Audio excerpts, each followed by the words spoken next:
Is it possible to visit all major observatories in the world, covering every continent, in the space of just 24 hours? ESO made a trip around the world in 80 telescopes during a live 24-hour webcast.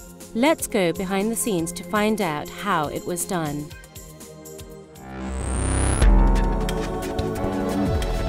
This is the ESOcast, cutting-edge science and life behind the scenes of ESO, the European Southern Observatory, exploring the universe's ultimate frontier with our host, Dr. J, aka Dr. Joe Liske. Hello and welcome to the ESOcast. In this episode, we're going to follow an incredible 24-hour live webcast that was produced at the ESO headquarters on April 3rd and 4th, 2009.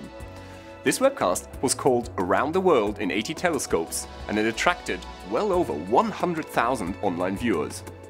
The webcast was part of 100 Hours of Astronomy, a cornerstone project of the International Year of Astronomy 2009.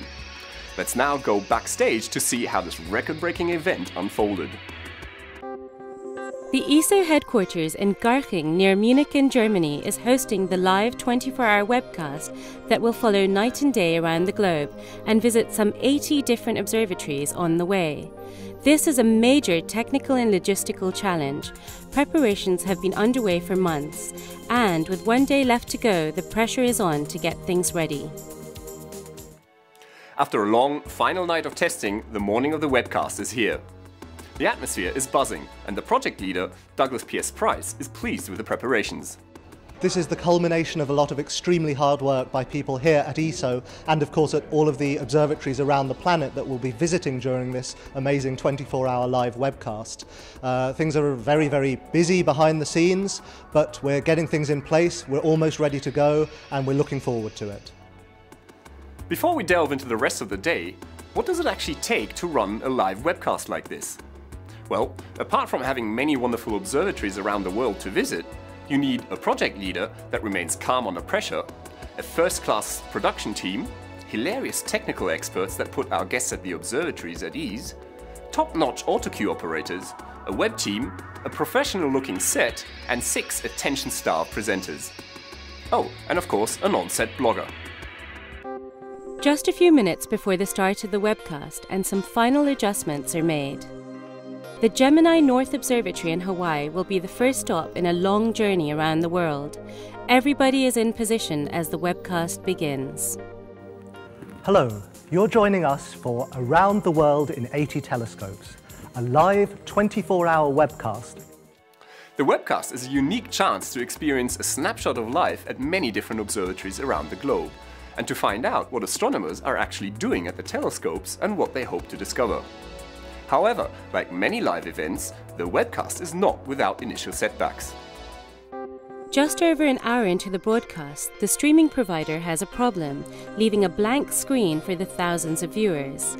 All is not lost as the webcast continues, with segments being recorded and uploaded online.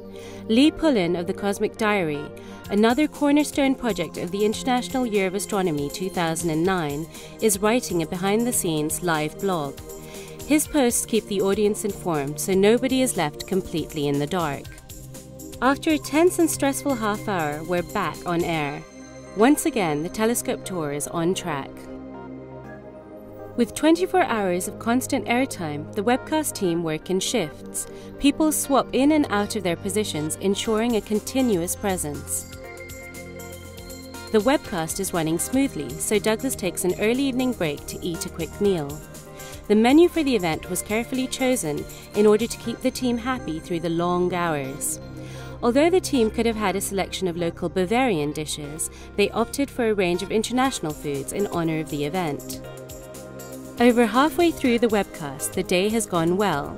Viewers watching from all over the world have emailed in feedback and questions to be read out by our hosts on air. And this is a question from Julie, who writes in from the UK. The night shift team keep things running in the early hours, while Douglas finally gets just 1 hour of well-deserved rest. The dawn of the next day marks the final stages of the webcast. The tired and slightly delirious team receives a much-needed boost when the video from the Vatican Observatory is broadcast. Even after 20 hours, the team spirit is still high. Finally, the webcast is over. And so this brings us, after 24 hours of webcasting, to the end of Around the World in 80 Telescopes.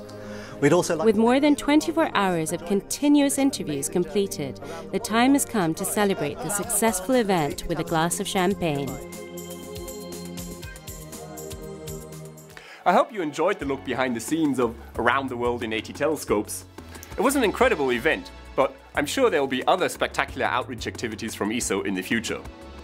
This is Dr. J, signing off for the ESOcast. Join me again next time for another cosmic adventure.